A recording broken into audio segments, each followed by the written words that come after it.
এই বাংলাদেশে হিরো বলতে আমি দুইজনকে চিনি, এক হচ্ছে জায়েদ খান, দুই হচ্ছে হিরো আলম।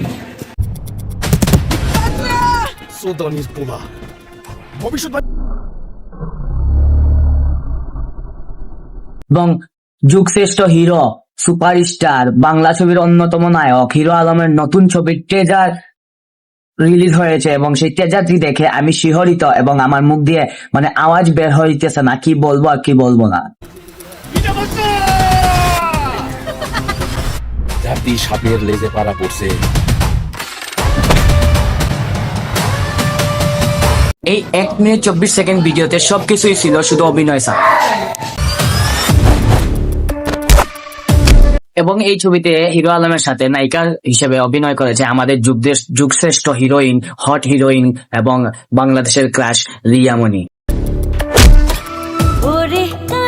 থেকে বড় কথা হচ্ছে হিরো আলমের ছবিতেও আইটেম সং আছে, তা শুনে নিজেকে আসলে বুঝাতে পারলাম না। স্বল্প স্বরে একটা রোস্ট হয়ে গেল, তো আগামী রোস্ট অমরণ ভাইয়ের কেমিও করা হবে, তো সবাই রেডি থাকো।